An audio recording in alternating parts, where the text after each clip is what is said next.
Boa noite, sejam muito bem-vindos. Nós vamos dar início à nossa atividade de hoje, 28 de abril de 2025. É uma atividade do eixo temático Educação em Ciências Farmacêuticas, do programa educacional promovido pela Academia de Ciências Farmacêuticas do Brasil, em nome da qual lhes dou as boas-vindas novamente.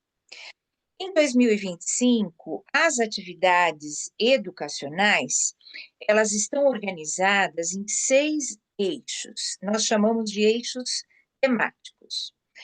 São eles: análises clínicas e toxicológicas, educação em ciências farmacêuticas, biodiversidade, plantas medicinais e inovação, insumos farmacêuticos, pesquisa farmacêutica, toxicológica e clínica, tecnologia farmacêutica e cosmética.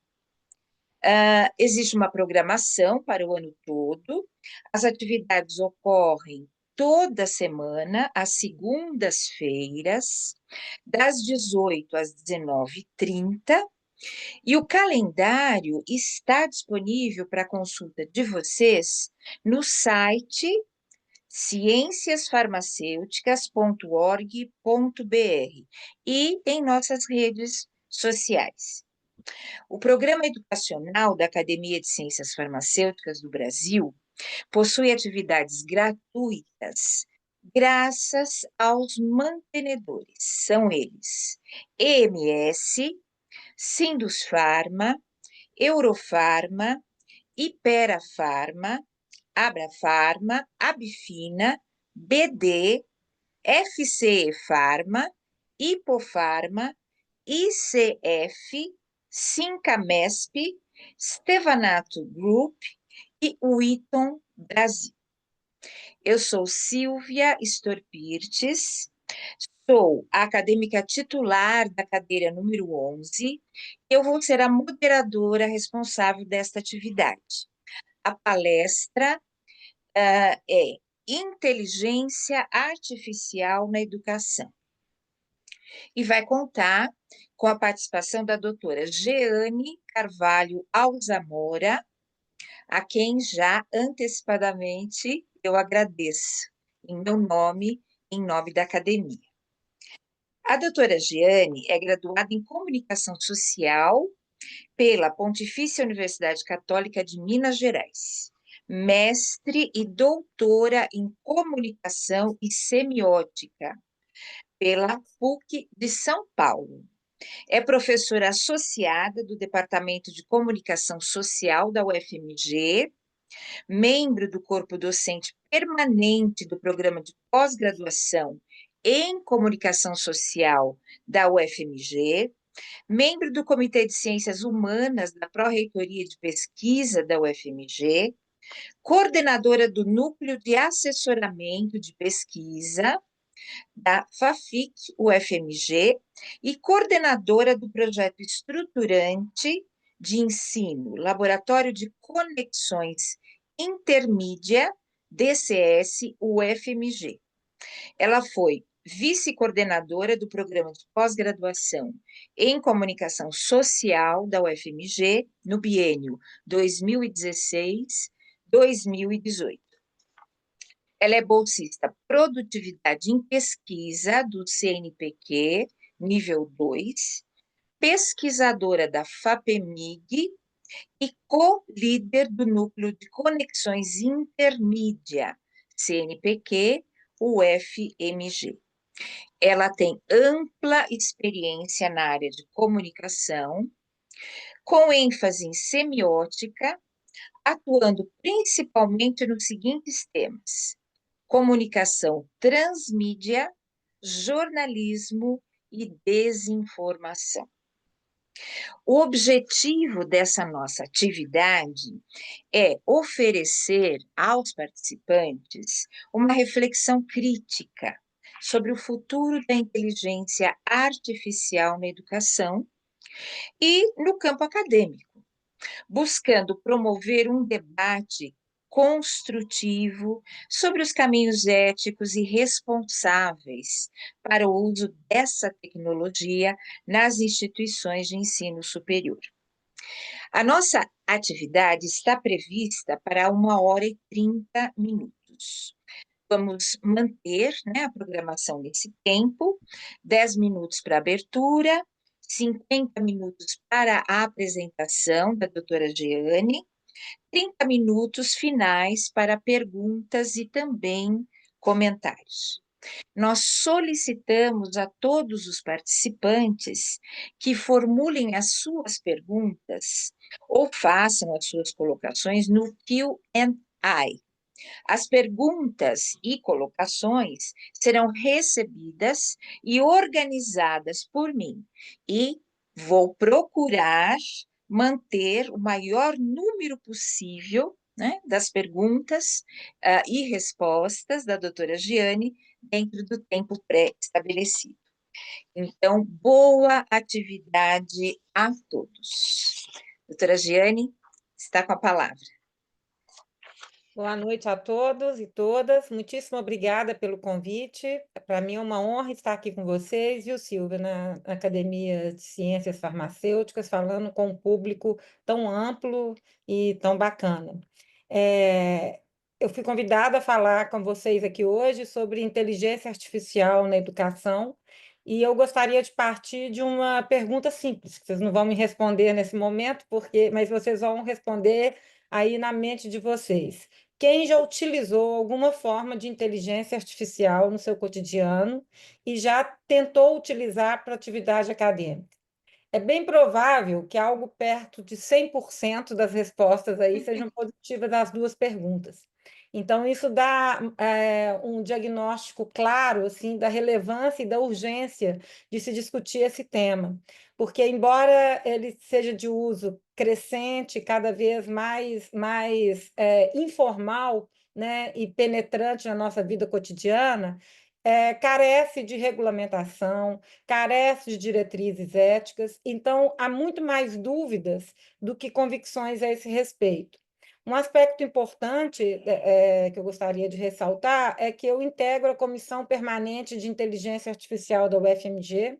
Integrei, são duas comissões que já existiram, uma primeira em 2023 para propor essas regras, sob presidência do professor Virgílio da computação, e depois nós tínhamos um prazo de 1 ano para propor as primeiras diretrizes, e nós mesmos sugerimos que a UFMG mantivesse uma política de acompanhamento cotidiano desse processo. Então, foi designada pela reitoria uma segunda comissão, que é uma comissão permanente, da qual eu também faço parte, sob presidência do professor Ricardo Fabrino, da Ciência Política. É um trabalho desafiador. Hoje à tarde a gente estava numa reunião da comissão, ainda estávamos conversando sobre isso, estamos reformulando o site da comissão e conversando exatamente sobre a dificuldade que é, primeiro, de entender o que está sendo pesquisado, ensinado e produzido em termos de extensão na UFMG, só dentro da nossa comunidade acadêmica, sobre inteligência artificial. É uma situação que vem se tornando cada vez mais presente no nosso cotidiano, e somos cotidianamente sobrecarregados com dúvidas das mais diversos matizes de toda a comunidade acadêmica, sejam técnicos, professores ou estudantes. Bom, então eu vou tentar organizar a minha fala aqui, tentando primeiro, como é um público muito amplo, tentando explicar um pouco sobre esse processo da inteligência artificial, o que que significa. Bom, inteligência artificial não é uma coisa nova, né? Qualquer sistema de algoritmo, ele faz uso de alguma forma de inteligência artificial, que são sistemas de algoritmos para emular dimensões da inteligência humana, como aprendizado, compreensão, resolução de problemas. Esse provavelmente seja uma das aspectos mais usuais dessa primeira fase da inteligência artificial, padrões de racionalidade e comunicação. Isso a gente sempre trabalhou, né? O que ocorre agora é que, especialmente desde 2023, com a entrada no mercado do ChatGPT, a gente está entrando num processo que a gente chama de inteligência artificial generativa, que é uma tecnologia de inteligência artificial mais robusta, que gera conteúdo de forma automática em respostas a comandos escritos, simulando uma interface de conversação em linguagem natural. É assim que a Unesco tem definido a inteligência artificial generativa. A inteligência artificial, de modo geral, segundo a Unicef, são sistemas baseados em máquinas que podem, a partir de um conjunto de objetivos traçados por humanos, fazer previsões, recomendações ou decisões em ambientes reais ou virtuais. Vou dar um exemplo do cotidiano aí de todo mundo, Netflix. Provavelmente todo mundo já assistiu Netflix ou algum outro streaming, seja de música ou de vídeos. Todo o sistema de recomendação, pensa Netflix, mas pode pensar em Amazon, por exemplo, sistemas de compra, ele é baseado em recomendação. Esses sistemas de recomendação utilizam alguma forma de inteligência artificial, né, baseada em comportamentos e preferências em comum para recomendar produtos. Por causa disso, a minha grade de programação da Netflix é única, né? Ela não é parecida, ela não é nem parecida com as das pessoas que dividem a minha casa comigo, por exemplo, que assinamos juntas a Netflix.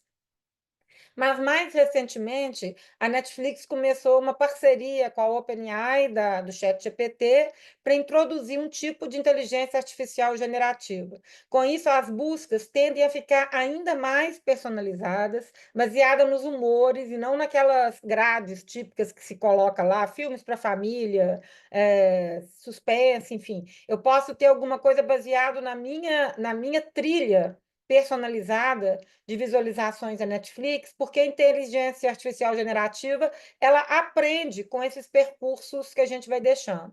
Qual que é o problema disso? O problema disso é que ela vai aprendendo com um conjunto robusto de dados que já estão dados. Por isso que a cada ano a gente já está no ChatGPT 4, por exemplo. Então, o que isso significa? Significa que o ChatGPT 1 ele foi treinado num banco de dados que é anterior ao momento que ele apareceu.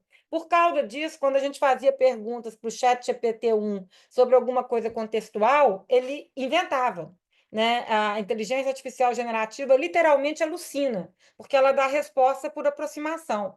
Então, alucinação, viés discriminatório, é a inteligência artificial que tem viés discriminatório? Não, somos nós mesmos que deixamos os nossos rastros, né, permeados de preconceito na rede.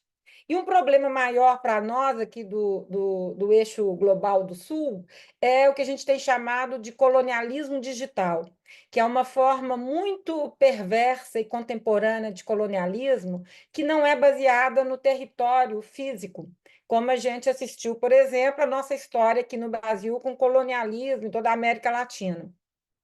O que começa a aparecer? Uma forma de colonialismo que ele aparece disfarçado de serviço ou de diversão, né?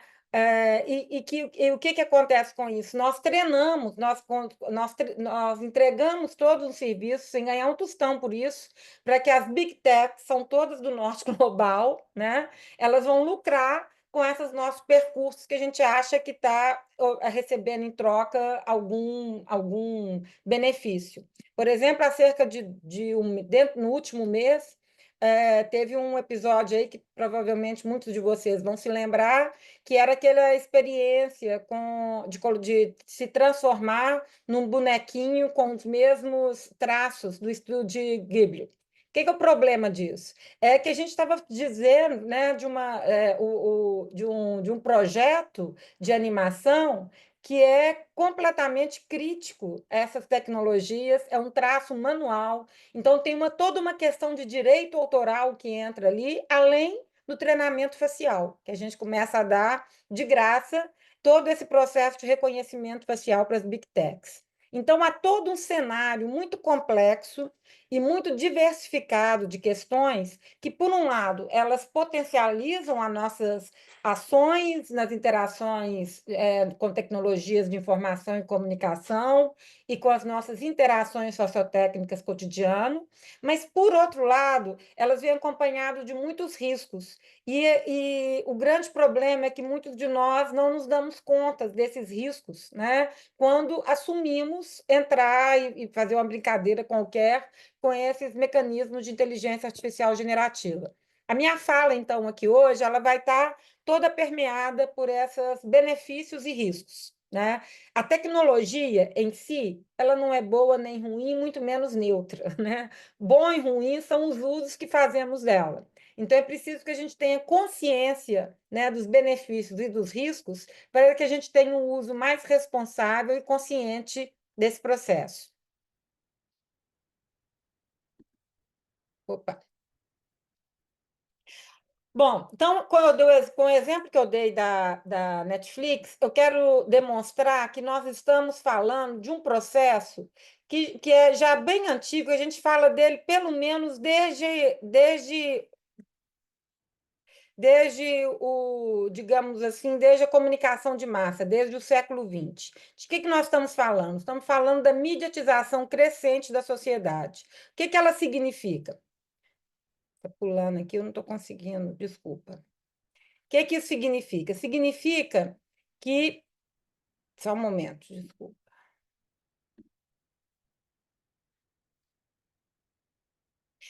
Significa que a sociedade que os meios de comunicação ainda de massa, eles delineavam muitos usos sociais da tecnologia.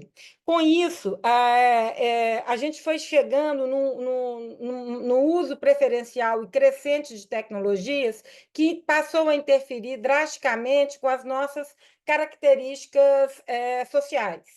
Nós vivemos atualmente o que alguns autores, como André Hepp, têm chamado de mediatização profunda. O que significa? É um estágio avançado do processo comunicacional em que todos os elementos do nosso mundo social estão intrinsecamente relacionados às mídias digitais e às suas infraestruturas subjacentes. Há uma certa controvérsia em relação a esse todos. Estariam mesmo todos os nossos elementos da vida social relacionados a essas mídias digitais? Bom, a grande questão nesse sentido é que, em alguma medida, todas as nossas interações passam, em alguma medida, por esse mundo digital. Seja, por exemplo, como com acesso aos ambientes midiáticos, às plataformas de redes sociais, como aquilo que a gente tem chamado de algoritmização da sociedade, que é o modo como a inteligência artificial atravessa um número crescente de atividades no cotidiano. Vamos falar, por exemplo, da mobilidade urbana, aplicativos como, por exemplo, qualquer um desses que te fazem um trajeto geolocalizado pela cidade, aplicações na agropecuária. Não existe, por exemplo, a possibilidade de drones na agropecuária sem uma dimensão de algoritmização, decisões médicas e produção de medicamentos, prevenção de epidemias, simulação de cenários. Depois da pandemia de Covid-19, isso se tornou fundamental cada vez mais. Definição de cronogramas compartilhados de trabalho, políticas públicas, né? Conflitos e guerras. A gente está vendo, por exemplo, o conflito de Gaza cada vez mais passando por essas dimensões digitalizadas. Essa dimensão ampliada que a gente tem desse processo, ela traz muitos benefícios. Por exemplo, o aumento da produtividade. A gente pode delegar funções repetitivas à inteligência artificial e, finalmente, nos liberarmos para decisões que seriam mais elaboradas ou que nos demandariam mais tempo. A eficiência e agilidade na execução de tarefas repetitivas, simulação de cenários com grandes volumes de variáveis. Isso passa a ficar cada vez mais plausível para qualquer cidadão lidar com grandes volumes e não mais somente especialistas da área de computação. Redução de custos em pesquisa, formas de inovação cada vez mais acessíveis a todos os profissionais, otimização da área de logística. Estes são apenas alguns dos benefícios que esse cenário de inteligência artificial nos traz. Porém, eles nos trazem riscos subjacentes. Por exemplo, questões ambientais. A inteligência artificial, ela precisa de grandes quantidades de água para resfriar os seus equipamentos e gerar qualquer uma dessas respostas que a gente pede para o chat GPT, por exemplo. Então, ela tem um impacto ambiental é, gravíssimo. A rigor, não temos planeta para a inteligência artificial. O custo energético da inteligência artificial, do modo como ela vem penetrando a nossa vida cotidiana, é de um impacto que a gente não consegue ainda mensurar neste momento. Por exemplo, se você buscar agora resolver comprar os últimos equipamentos da Mac, um iPhone, um iMac, um iPad, qualquer um desses, eles já virão com inteligência artificial embutida. Então, isso significa que uma pergunta que a gente poderia fazer, olha como é que as coisas são rápidas, é uma pergunta que eu costumo fazer para meus alunos de jornalismo. Quantas vezes por dia você passa no Google? Isso dá uma medida exata da centralidade do Google na vida de todo mundo. Agora, imagina com a inteligência artificial generativa. Muito provavelmente a gente vai sair do Google, onde a gente ainda tinha referências, né? Sabia de quais sites que estavam vindo as informações, para entrar numa outra dimensão, que é uma dimensão da inteligência artificial, no qual a gente não tem perde a referencialidade das fontes. Com isso, questões de autoria e criatividade passam a ser aspectos de enorme risco. Né? Como é que a gente vai assegurar a autoria e qual vai ser a característica que a gente vai demandar da criatividade humana em combinação com a inteligência artificial generativa? É preciso lembrar que nós só somos seres humanos, né? Não existe porque nós dominamos a tecnologia desde a pedra lascada. A separação entre cultura e natureza é uma separação ilusória. A nossa criatividade, ela se estabelece na medida dos artefatos técnicos de cada época. Nós estamos agora experimentando um salto qualitativo sem referências prévias em relação às formas de uma criatividade sociotécnica, né? Uma criatividade que se estabelece em interação com uma dimensão de inteligência artificial. Esse um aspecto muito complicado, certamente a criatividade continuará, mas em bases muito diferentes, por exemplo, do desenho do Estúdio Ghibli, que a gente foi o exemplo que a gente deu aqui no começo. Questões de segurança passam a ser de primeira ponta nesse sentido, porque a gente entrega todos os dados para a inteligência artificial toda vez que a gente faz uma consulta. Privacidade e proteção de dados, né? E a inacurácia e alucinações. Como eu disse, a inteligência artificial generativa alucina porque ela te dá qualquer resposta. Ela não vai dizer que não sabe, ela vai traçar paralelos de proximidade e esses paralelos nem sempre são precisos.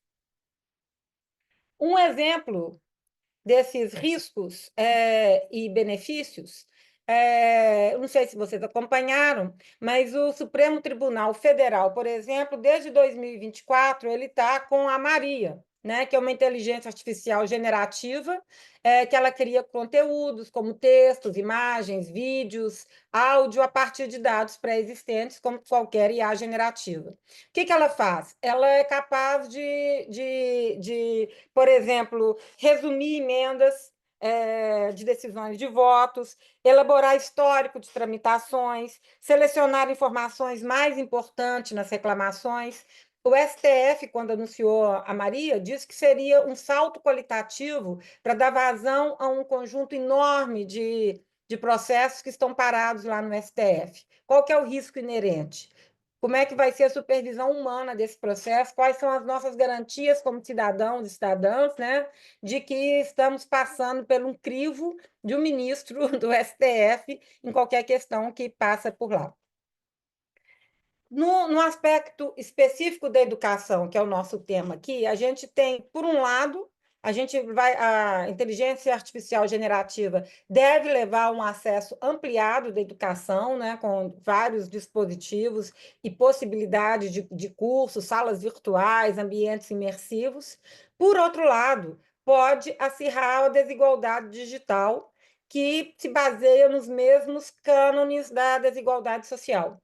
né? Então, sem uma política pública de acesso amplo, geral, igualitário a tecnologias de inteligência artificial, a internet gratuita e de boa qualidade para todos, é bastante provável que essa entrada da inteligência artificial na educação vá caracterizar uma espécie de casta, né, de professores que podem ter acesso a alguns benefícios provenientes da inteligência artificial e uma outra grande quantidade que ficarão à margem desse processo. Um outro aspecto que tem sido saudado como benéfico é a automação de tarefas. Por exemplo, correção de provas de gabarito fechado, assistente virtual para respostas de dúvidas, monitoria personalizada, né? Qual que é o risco disso? De uma dependência tecnológica exacerbada, porque todo o sistema educacional, até então, ele é forjado em cima da figura humana, né? Do professor, da professora do seu carisma, do seu conhecimento, né? Então, na medida em que você automatiza uma série de tarefas que eram antes do professor, você cria uma condição que é de despersonalizar essas etapas que antes estavam a cargo do professor. Por outro lado, você pode, isso é saudado como benefício, você pode ter condições de personalizar o ensino, conforme as necessidades de cada aluno, por exemplo, com necessidades especiais, ou a partir de testes de mensuração, de aproveitamento. Então, você conseguiria ter tutorias muito personalizadas, né? Por outro lado, você colocaria o professor no lugar de curador da informação e não de produtor do conhecimento compartilhado. Então, nós temos aí um impacto na educação que é da ordem de uma redefinição dos próprios aspectos do processo ensino-aprendizado, que eram, até então, baseados numa relação extremamente humanizada. No ensino superior, especificamente, a inteligência artificial generativa ela tem o potencial de incrementar metodologias ativas, isso para a universidade pública, que nós temos, por exemplo, carências de espaço, isso pode ser muito interessante, criar ambientes virtuais, simular laboratórios, né? É possível, por exemplo, sistematizar todo o processo de ensino e aprendizado, o que pode ser um ganho para professores e estudantes, singularizar diferentes perfis de estudantes, né, a partir desse processo de personalização, e gerir etapas do processo de conhecimento, delegar algumas partes do processo à inteligência artificial, para que a gente possa investir numa perspectiva mais qualitativa de algumas etapas. Quais são as preocupações? Isso pode levar a uma desvalorização da busca pela verdade, isso é um aspecto de enorme importância, porque a gente pode estar saindo de uma busca pragmática, né, que é guiada por uma finalidade prática, que é chegar tão mais próximo quanto possível da verdade, substituindo isso por uma crença. Esse é um processo complicadíssimo, que, por exemplo, o cientista lógico dos Estados Unidos, Charles Sanders Peirce, estava preocupado com isso lá no século XIX, quando ele propôs o pragmatismo, né? Que é o modo de refinar as ideias, tentando chegar num significado mais cauteloso. E ele já dizia ali naquele momento que o que define o processo de aquisição de conhecimento é mais a busca pela crença do que pela verdade. Que se a gente chega numa circunstância de crença agradável, né, que a dúvida suscita irritação, que a gente descansa tranquilo. Então, a inteligência artificial, com a sua facilidade e rapidez com que elas nos dão respostas rápidas para problemas complexos, né, ela pode levar a uma desvalorização da busca pela verdade em substituição à crença na tecnologia. Isso pode levar ao incremento da desinformação. Essa é uma preocupação enorme. Eu sou da comissão gestora do programa UFMG de Formação Cidadã em Defesa da Democracia, e o nosso foco lá é a desinformação. Isso, para nós, é um problema gravíssimo, porque com a inteligência artificial generativa, a gente consegue simular a realidade, emular emoções, né, que são bastante críveis, né? Vocês podem, por exemplo, com um aplicativo qualquer de inteligência artificial, pegar a minha imagem aqui e colocar outras palavras, né? E como uma imagem vale mais do que 1000 palavras, as pessoas tendem a acreditar naquilo que elas estão vendo. Então, a tecnologia, ela tende a incrementar o ecossistema de desinformação, elevando esse processo a um estágio que nós não conseguimos ainda decifrar qual seria. A outra preocupação é a de padronização de ideias. Se todo mundo estiver consultando as mesmas tecnologias de inteligência artificial, é bastante provável que a gente chegue numa padronização das ideias, o que é um risco à criatividade, à formulação de hipóteses, que é algo fundamental na ciência. Isso pode levar a um limite à criatividade, embora um uso apurado da inteligência artificial pode incrementar a criatividade, está vendo? São sempre dois lados da mesma moeda e nós estamos tentando nos equilibrar nessa corda bamba que ainda não sabemos como lidar. Pode levar a um comodismo e passividade e pode levar também a um controle de dados pelas big techs, pelas grandes corporações. Bom, em 2023, foi feita uma pesquisa sobre a visão dos docentes nos Estados Unidos sobre esse processo. O que a gente encontrou ali? Que havia, essa pesquisa já dava conta de uma grande resistência à mudança entre os corpos docentes, especialmente porque havia uma baixa literácia, um baixo letramento para lidar com essas tecnologias, né? Havia uma espécie de inércia institucionalizada, estamos acostumados a fazer como estamos fazendo, e, por outro lado, um avanço rápido, né, dessas linguagens de inteligência artificial. Foi apontado o risco de viés discriminatório, de mau uso, então tudo isso leva a uma desconfiança, uma resistência à mudança. O que foi colocado pelos professores nessa pesquisa, que eu acho que é uma coisa interessantíssima, que a gente tem que pensar, é que é necessário cada vez mais o apoio institucional para, fundamentalmente, formas de literacia digital, inteligência artificial para docentes, discentes e funcionários, recomendações claras de uso e uma educação mais inclusiva, fazendo uso de softwares livres. Por exemplo, o ChatGPT, que é o mais conhecido, é da OpenAI, né? Então, a gente tem que ter muito cuidado com o modo como a gente está entregando os nossos dados e confiando nas informações que vêm de empresas privadas. Foi feita também uma pesquisa no Brasil, em 2024, sobre a inteligência artificial no ensino superior, dando conta da visão dos estudantes. Para os estudantes, olha que interessante, para 53%, a inteligência artificial significa maior flexibilidade de aprendizado. Para 49%, uma resolução mais rápida e eficiente de dúvidas.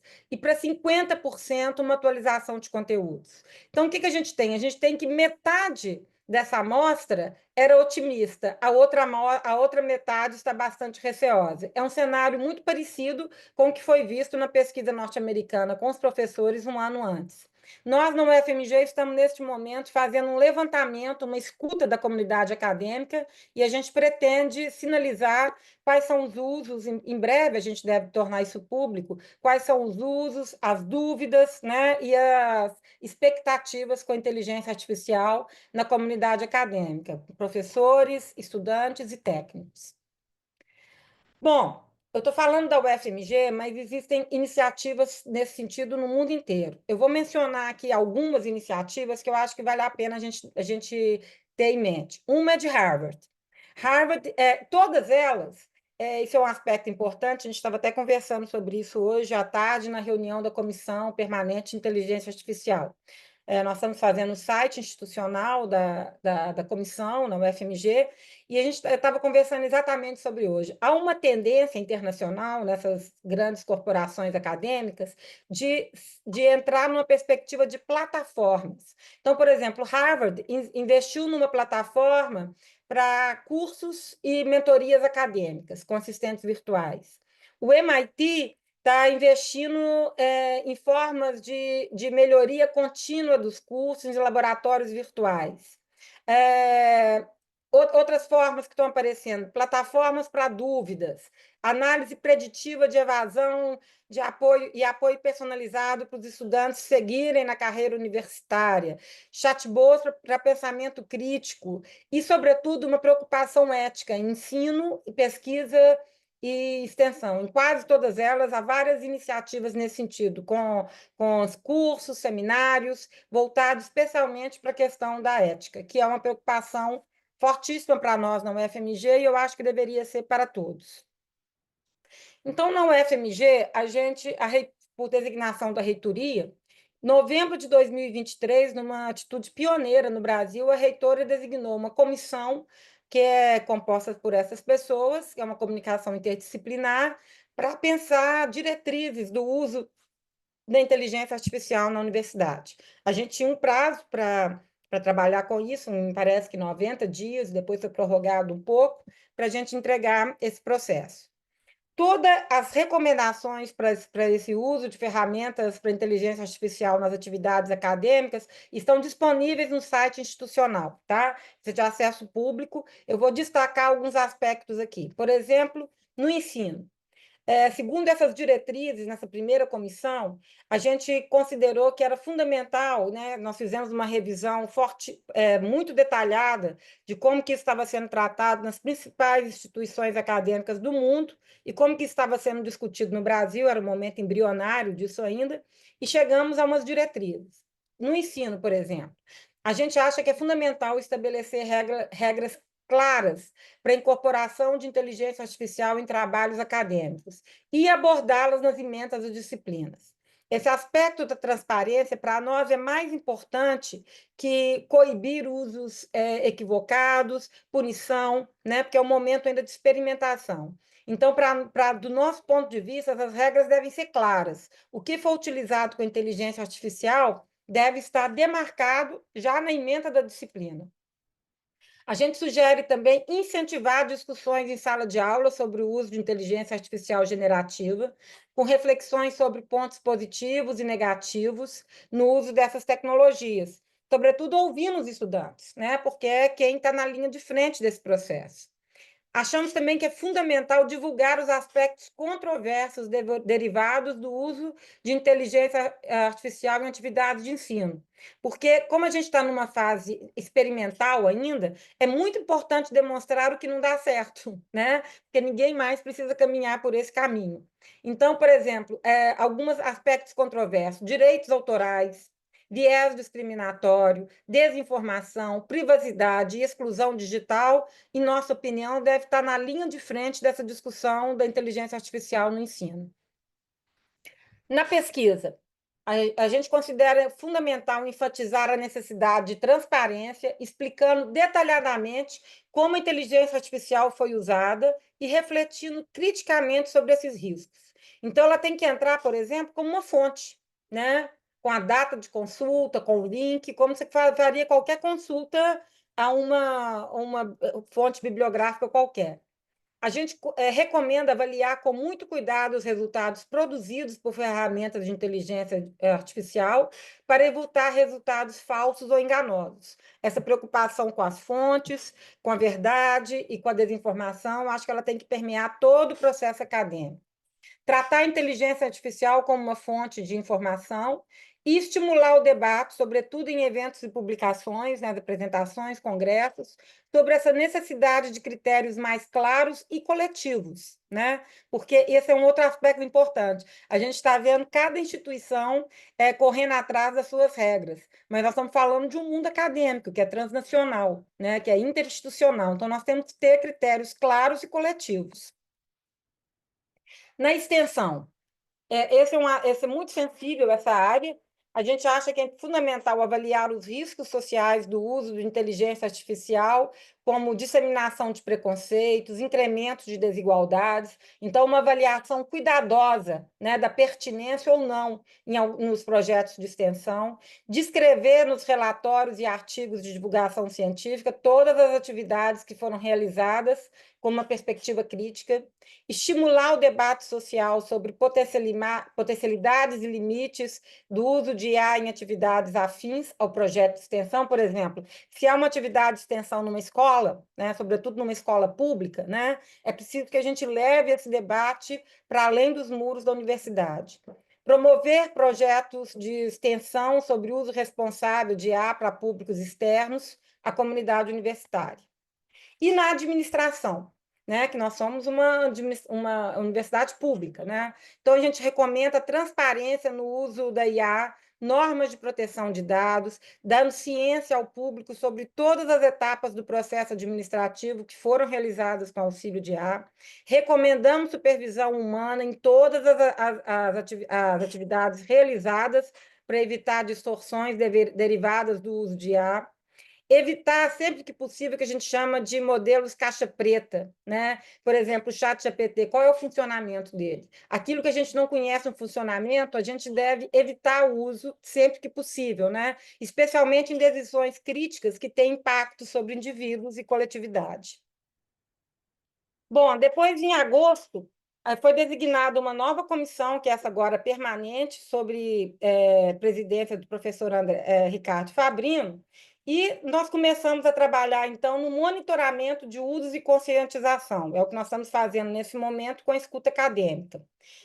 Os valores são transparência, privacidade, proteção a dados e justiça. Uma preocupação com fundamentos éticos, morais, sociais e ambientais.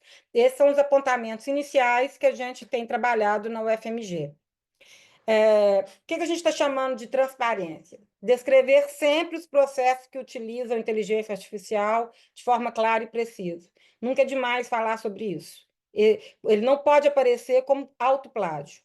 Privacidade e proteção de dados. Solicitar sempre o consentimento e assegurar a anonimização de dados. Né? É preciso que as pessoas estejam conscientes das etapas que elas estão fazendo, que estão sendo submetidas à inteligência artificial. Justiça. Evitar reprodução automatizada, problema de direitos autorais, discriminação, né? Viés discriminatório dos algoritmos e, sobretudo, a exclusão social. No ensino, especificamente, a gente recomenda que as emendas das disciplinas sejam transparentes na explicitação do que é autorizado, do que é permitido fazer com o uso de IA, incentivar as discussões em sala de aula, ao longo do curso, com reflexões sobre pontos positivos e negativos, divulgar os aspectos controversos nessas atividades de ensino, tanto em sala de aula como em artigos de divulgação científica, sobretudo considerando aspectos como direitos autorais, viés discriminatório, privacidade, exclusão digital e desinformação, e, sobretudo, estabelecer regras para uso e incorporação de tecnologias de inteligência artificial em trabalhos acadêmicos. Os estudantes não estão querendo enganar ninguém, não tem ninguém querendo enganar ninguém. Há um desconhecimento sobre isso. Então, como a gente está numa fase experimental, volto a dizer, as regras e a transparência é o ponto de partida que eu acredito que seja o mais ético. O que nós estamos fazendo lá nesse momento?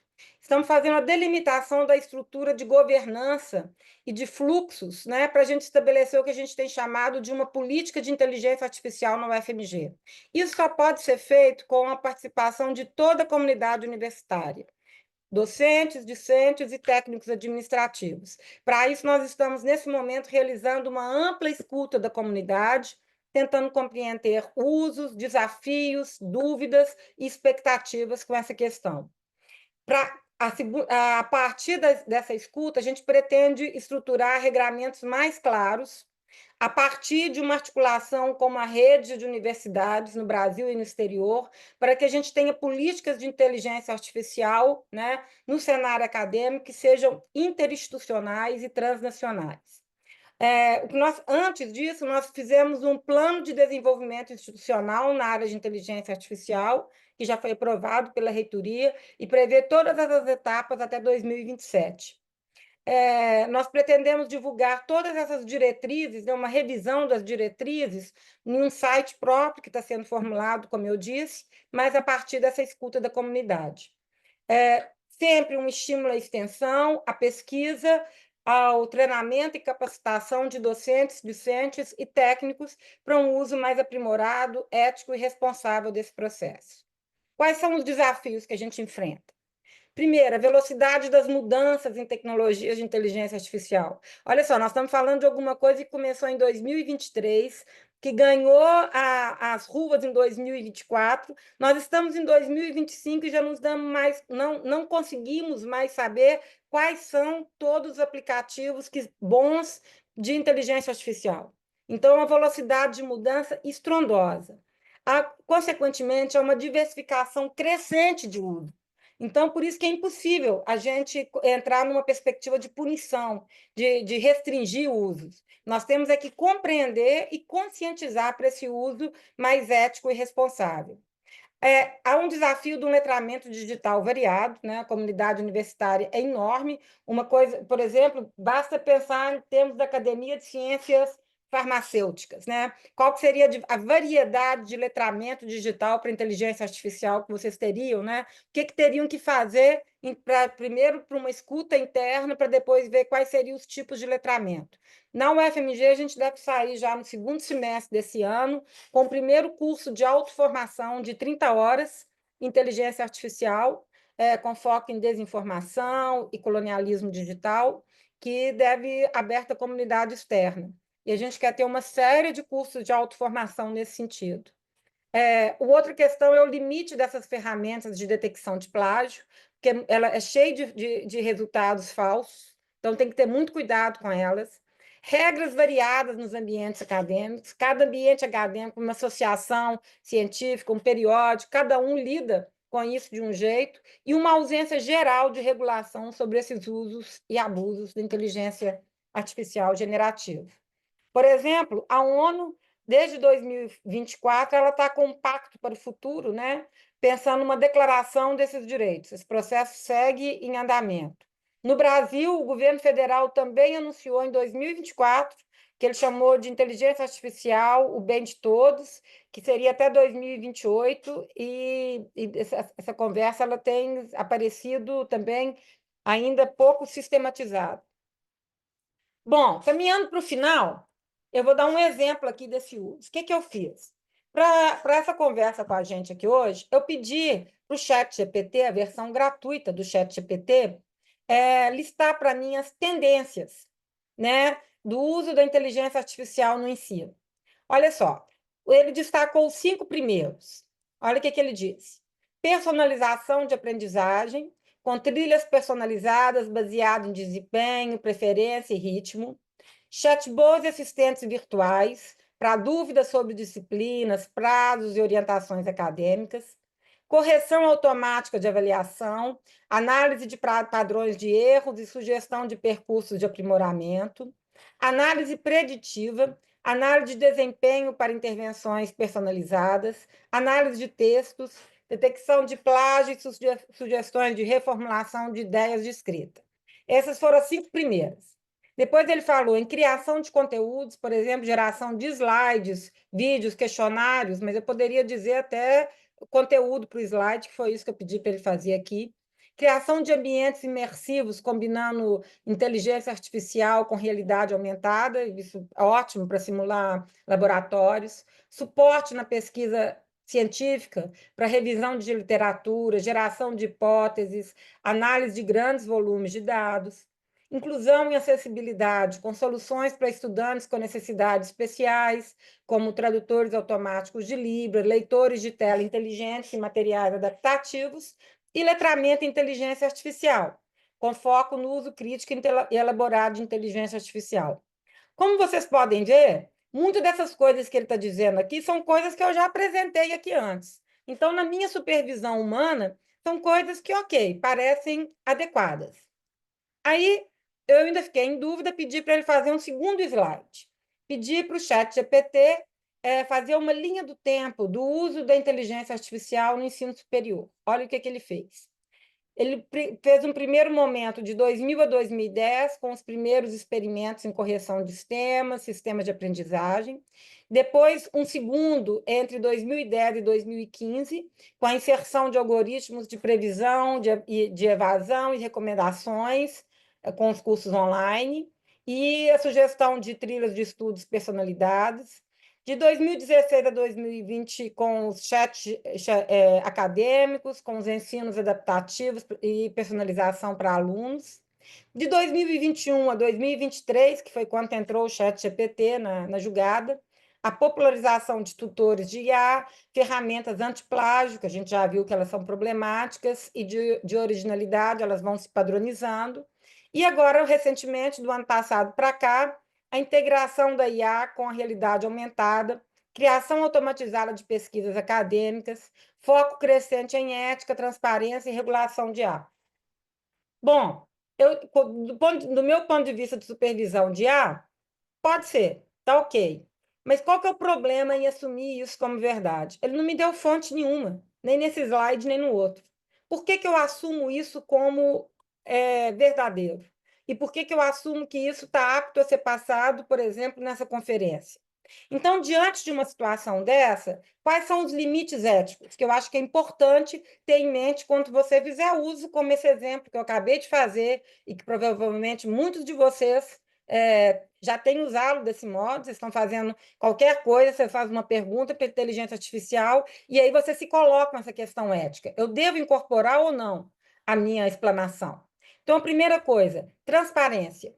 Esses 2 slides foram feitos pelo ChatGPT. Segundo, a ausência da supervisão humana, né? Como é que eu vou saber qual que é a origem dessas informações?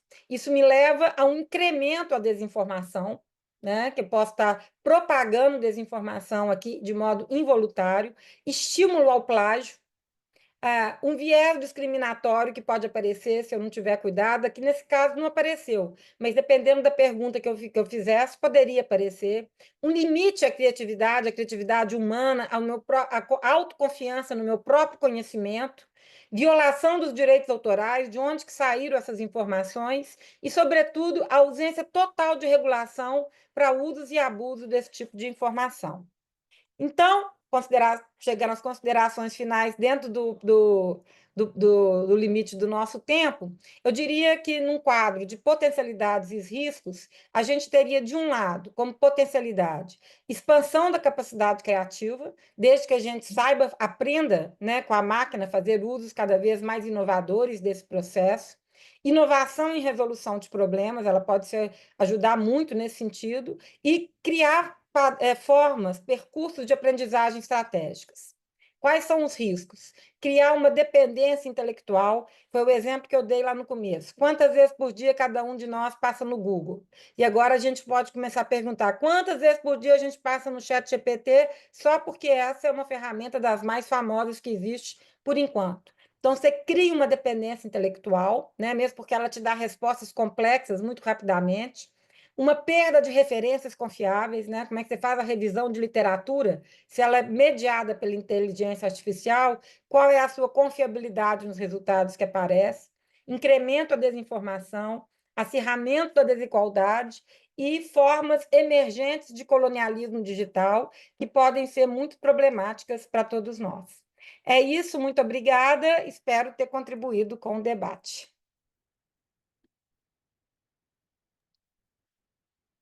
Muito obrigada, Giane.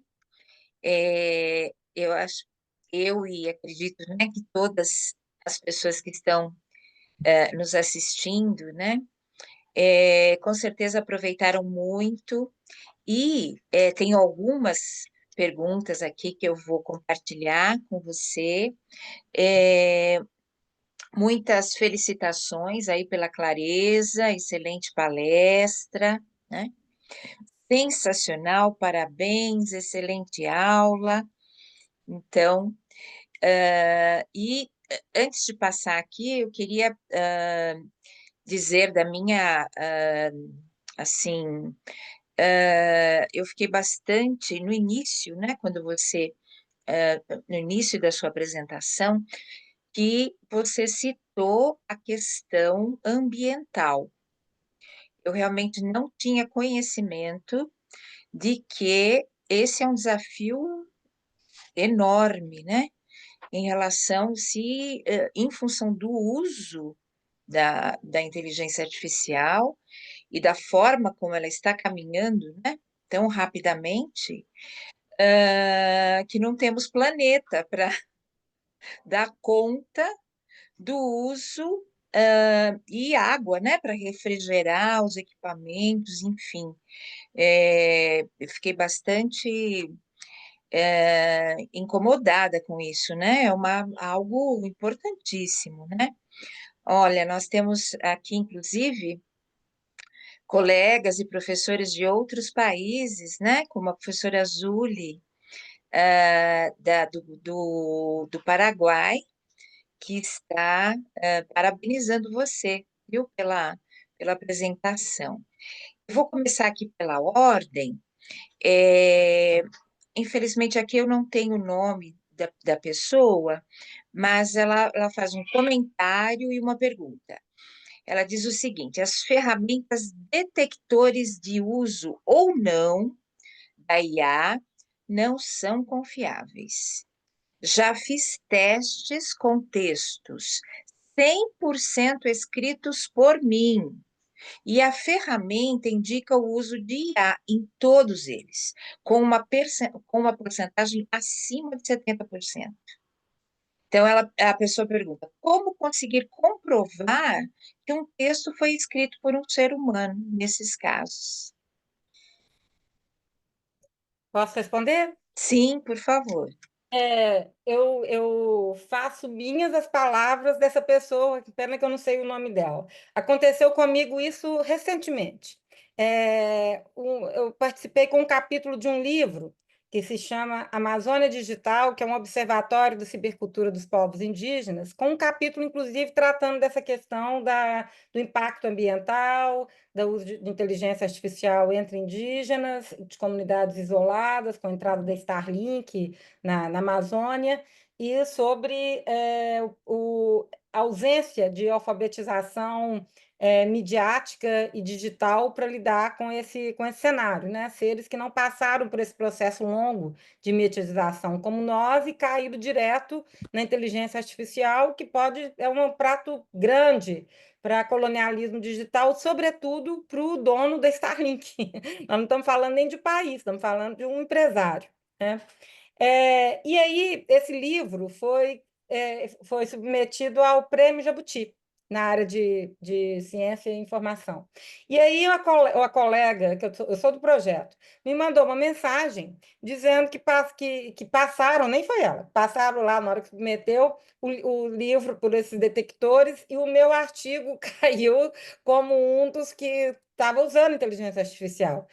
Ora, eu não usei inteligência artificial, mesmo porque eu sou da comissão de inteligência artificial da UFMG, eu não faria isso se não fosse de modo transparente, como isso que eu estou falando, né? Então, eu sei que eles têm esses problemas, porque aconteceu isso comigo, aconteceu com ela, e há vários outros casos. Há um caso de um colega que me disse que ficou sabendo que numa dessas associações, que o autor foi detectado como uso de inteligência artificial. E aí o artigo dele foi barrado na revista, que era uma cópia.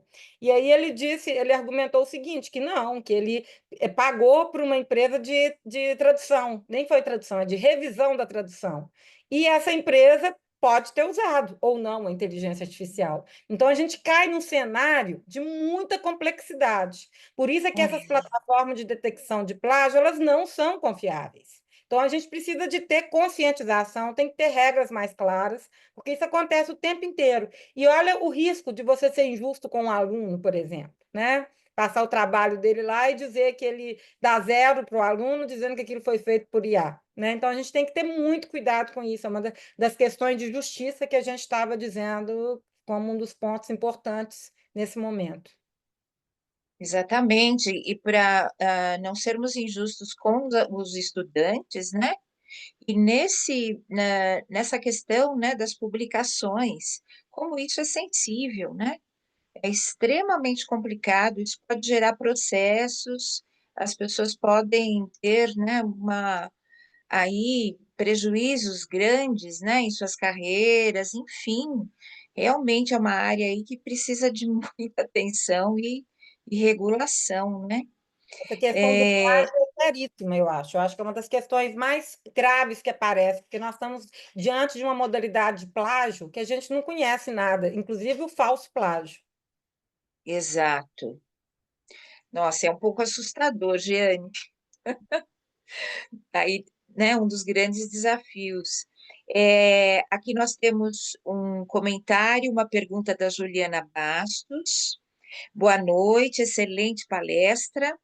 Onde os cursos de autoformação em IA ficarão disponíveis para inscrições? É, Talvez seja o seu comentário sobre cursos é, na UFMG, não sei. Bom, quando eles forem lançados, eles ficarão todos disponíveis no site institucional da UFMG, vai ter um link direto para o nosso site da comissão. Mas eu já posso adiantar que eles são feitos pela Diretoria de Educação à Distância da UFMG, a professora Vilma também, que é a diretora lá, ela também integra a Comissão de Inteligência Artificial, e eu estou junto com ela, a nossa duplinha dentro da comissão que está cuidando dessa parte. Então, deve sair no final do ano um primeiro e em 2025 deve sair um outro. Mas vai ser tudo divulgado nas páginas da UFMG nas redes sociais e em seu site institucional na época. Ah, perfeito. Então, para a gente ficar atento aí, né, em relação aí, consultando aí os sites e também vocês vão fazer a divulgação, né, nas mídias, enfim. É, temos aqui um comentário um pouquinho longo, mas uma pergunta. Seguinte a esse comentário, olha, Roberto Carlos Delmas Silva. Boa noite, prezada professora. De suma importância essa discussão sobre IA na educação, principalmente no âmbito da academia. Apesar de ser docente da educação básica aqui em Sergipe, com mestrado e especialização em tecnologias na educação, procuro sempre estar antenado com as pesquisas acadêmicas, pois acredito que minha sala de aula é um campo vasto de pesquisa. Atualmente, estou me especializando em IA pela plataforma Adapta e procurando aprender e aplicar em meu trabalho pedagógico diário.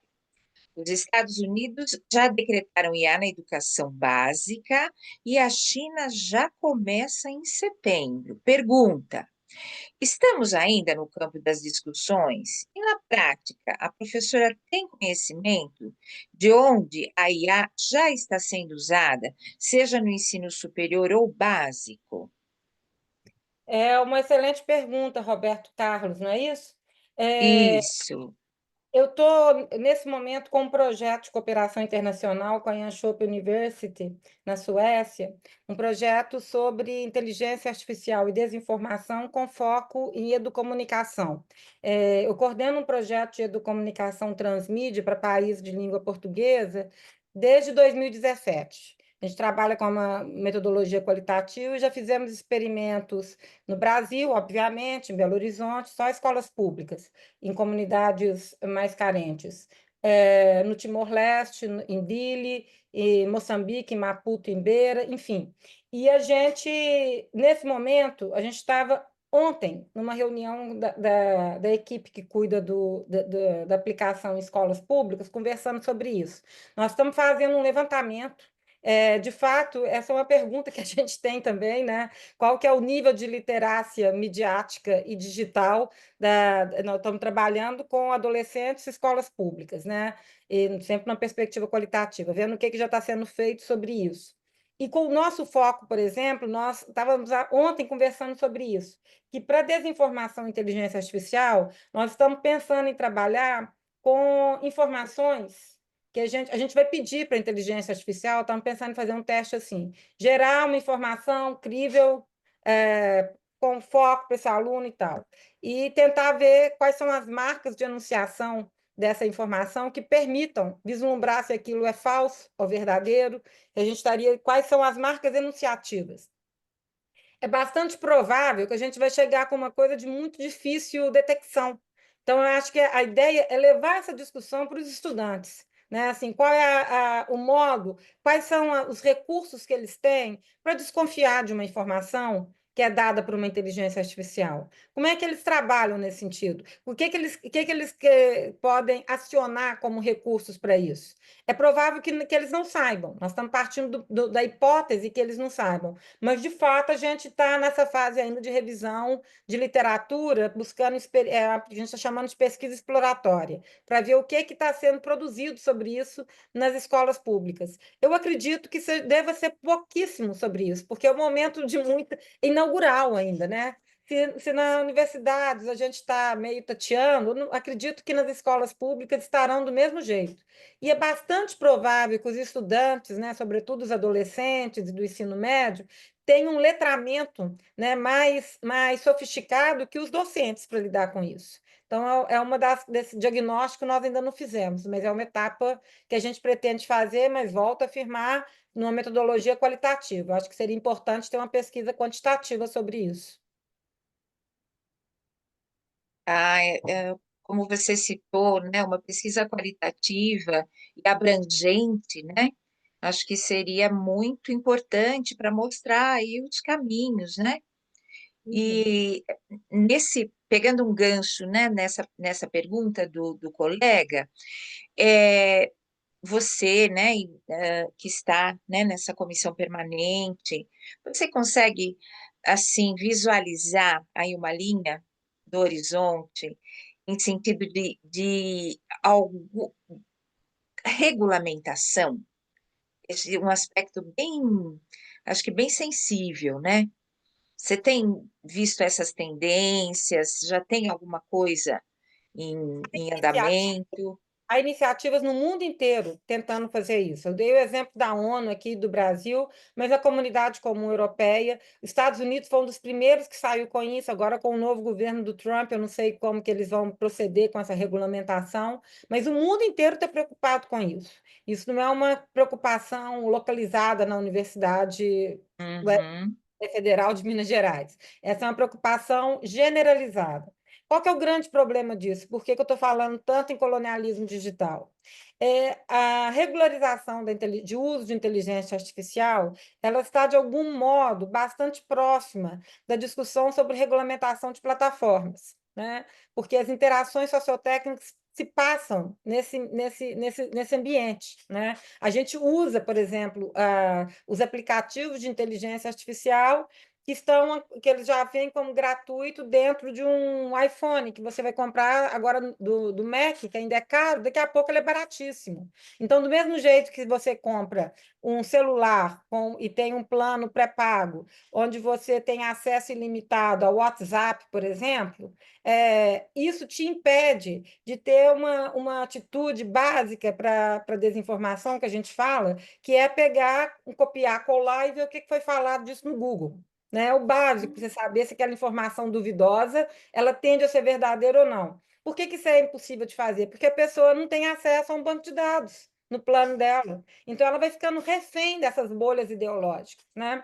Então, esse processo é muito complicado, porque nós não estamos falando de meio de comunicação de massa, que eram os primórdios da mediatização, que era uma concessão pública, né? Onde você tinha prestação de contas para a sociedade, né? Onde essa concessão era renovada desde que você seguisse alguns critérios, né? Você tinha critérios, era discutido no parlamento. Hoje não é assim, as plataformas não se reconhecem como ambientes midiáticos, são negócios de tecnologias, isso é business. Então, qual que é a matéria-prima de uma plataforma? Atividade comunicacional. O que é que gera atividade comunicacional numa plataforma? Treta.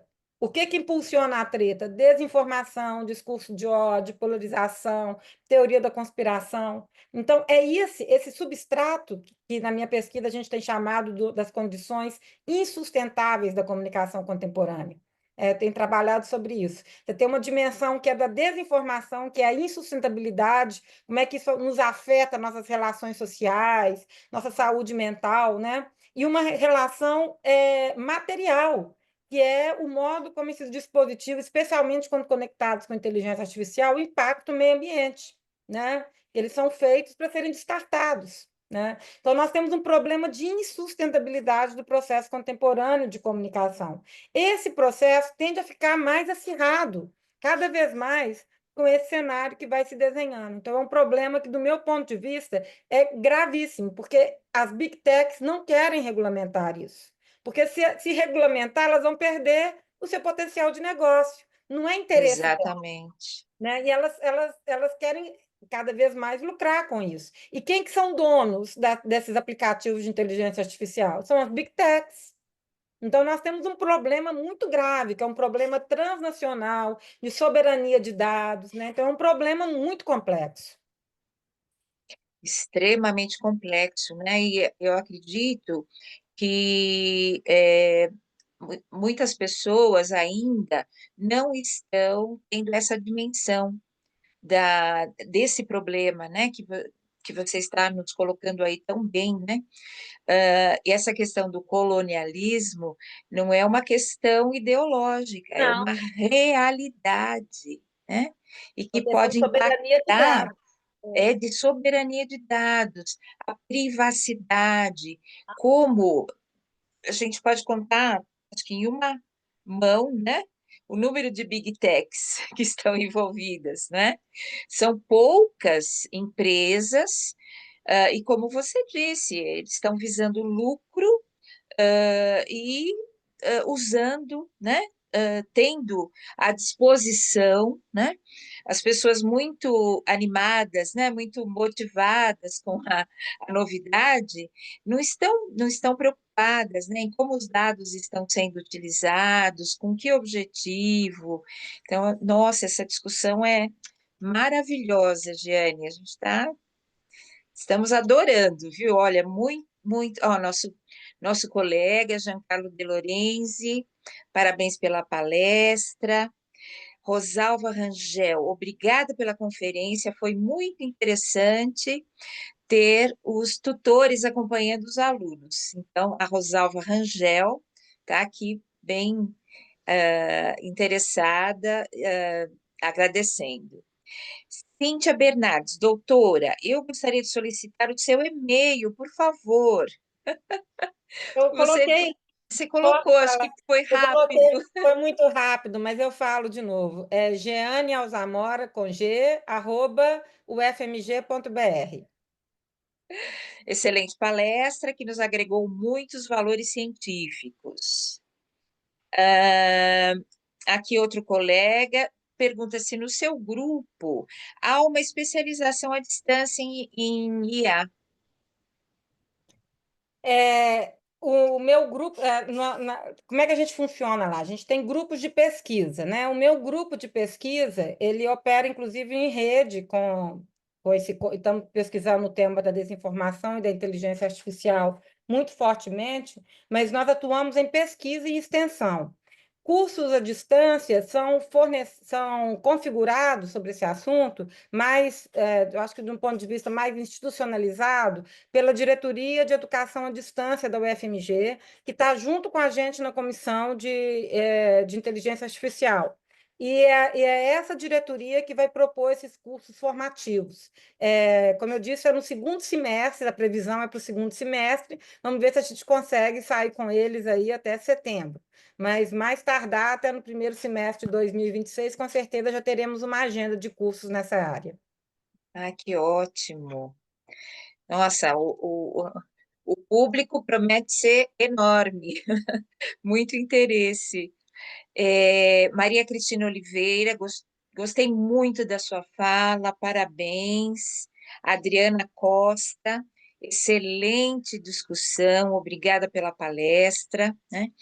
E eu gostaria de fazer mais um comentário, Giane, como você falou, né, no início, a sua pergunta, né, para nós. Quem já, de alguma maneira, utilizou alguma forma de inteligência artificial, né? E acho que como todos nós, né, seres humanos curiosos aí nas inovações. Eu não uso o Mac, né? Eu uso o Microsoft, e a Microsoft tem o Copilot, né? Que é que eles oferecem, né? Então, também fiz esse mesmo experimento que você fez, né? Para o tema, né, da sua palestra de hoje, para uma determinada palestra de um assunto que eu tinha, digamos assim, bastante conhecimento, né? E realmente, eles fornecem referências, né? Mas também me preocupa que muitas referências de um determinado assunto, digamos, né, que são essenciais, acabam não aparecendo, né? Então, é o que você falou, né? Está utilizando um banco de dados, né?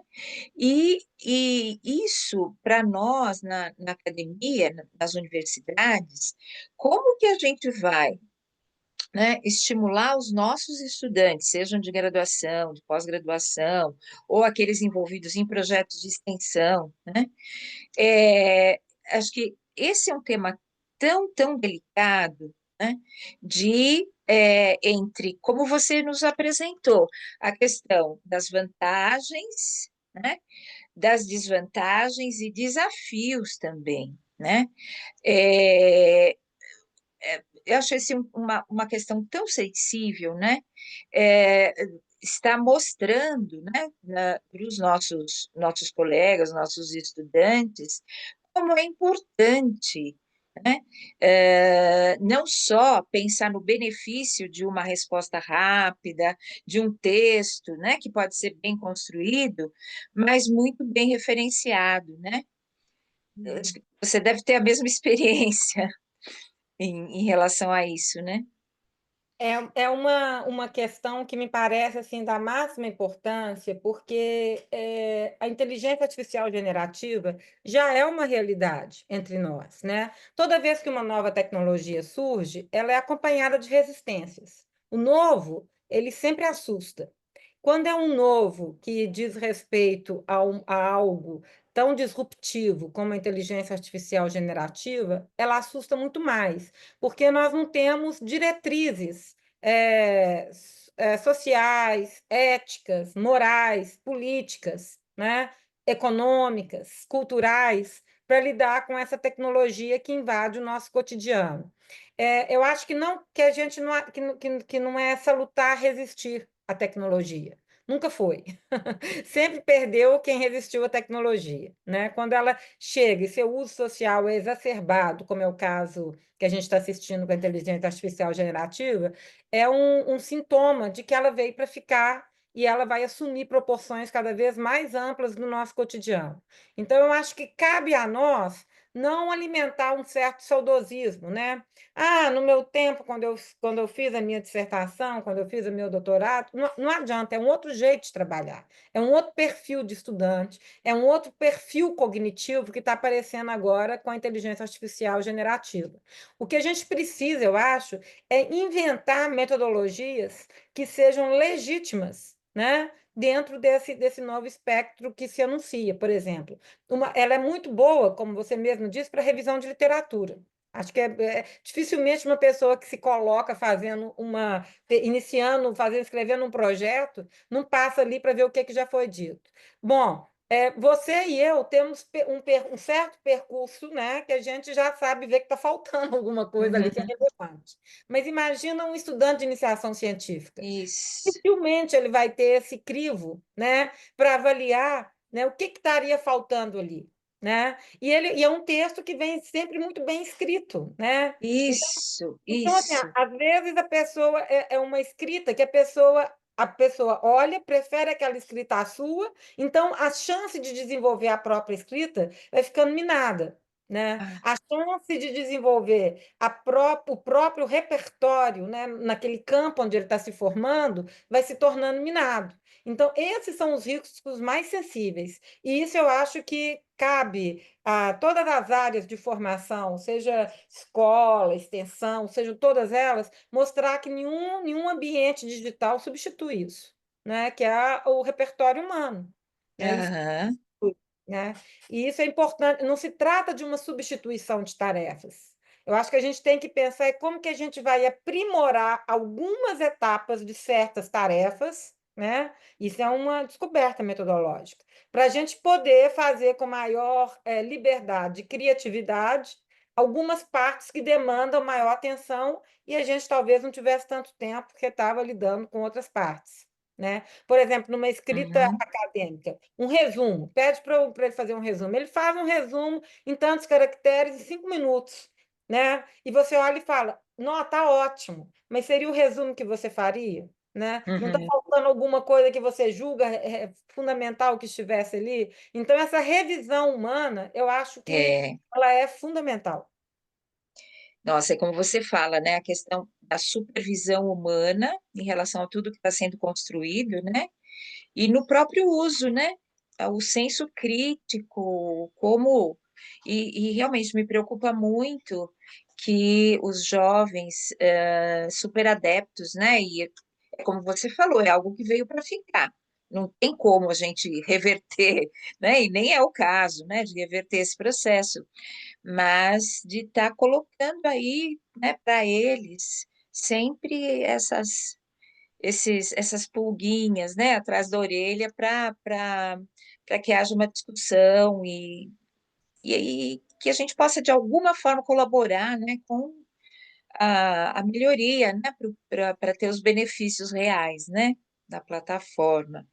Olha, eu tenho aqui Maria Cristina Oliveira, gostei muito, parabéns. Adriana Costa, excelente discussão, obrigada pela palestra. Eh, Maria Cristina Oliveira, muito obrigada, boa noite a todos. E ainda muitos mais comentários, mas já estamos aqui, né? Preciso ir finalizando. Antes de, vou fazer, né, esse encerramento agradecendo muito. Olha, foi extremamente interessante, informativo, desafiador. Eu acho que todos nós vamos ficar aí com esses desafios que você nos colocou, né? Espero que a gente tenha outras oportunidades, né, de poder te convidar e você trazer aí o que vocês estão, né, fazendo, divulgando e esperando, e tenho certeza que aí ficamos olha, muitos coraçõezinhos aí, né? Você está vendo? Então, muito obrigada. Eu preciso fazer o encerramento, né, da atividade, agradecendo muito, né, em nome da Academia de Ciências Farmacêuticas do Brasil, a você, Jeane, a todos que participaram. Tivemos um número bastante expressivo de participantes, a todos que fizeram os seus comentários e perguntas, né? E gostaria de fazer também aqui uma menção especial a Ellen Thanos Rangel, que trouxe contribuições relevantes, e falar do prêmio Pio Correia de Inovação em Ciências Farmacêuticas com a biodiversidade brasileira. Meus colegas, esse prêmio é muito interessante, né? Ele foi instituído pela nossa academia em 2021 com o objetivo de incentivar e reconhecer pesquisadores atuantes nas diversas áreas das ciências farmacêuticas, com ênfase em pesquisas inovadoras que utilizam a biodiversidade brasileira como base para os seus estudos.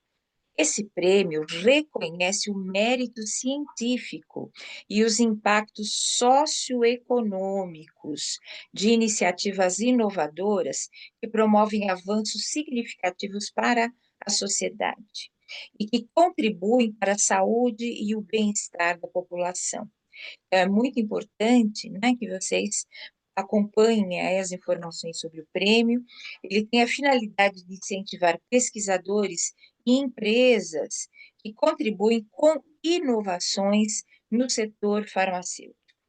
A terceira edição desse prêmio vai premiar projetos inovadores em 3 categorias, na áreas de cosméticos, medicamentos, produtos de higiene, suplementos alimentares ou vacinas, com pesquisas e desenvolvimento realizados no Brasil, podendo haver parcerias internacionais também.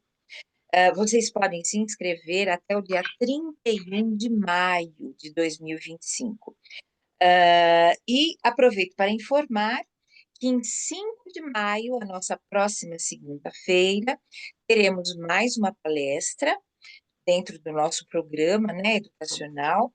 Ela será Novas Substâncias Psicoativas, Aspectos Toxicológicos, Analíticos e Forenses. O palestrante será o Dr. Pablo Alves Marinho, que é perito criminal da Polícia Civil de Minas Gerais. Olha aí, Giane, do seu estado, onde ele chefia a divisão de laboratórios do Instituto de Criminalística. Então, dessa forma, o link, né, vai estar sendo disponibilizado. Agradeço mais uma vez a sua generosidade, né, de estar compartilhando conosco toda a sua experiência. Agradeço a todos que participaram e encerramos agora a nossa transmissão. Um grande abraço a todos. Até a próxima atividade. Boa noite. Boa noite, eu que agradeço a companhia e o convite. Foi um prazer estar com você e sigo à disposição. Um abraço. Muito obrigada, Jeane. Boa noite, muito obrigada. Um abraço.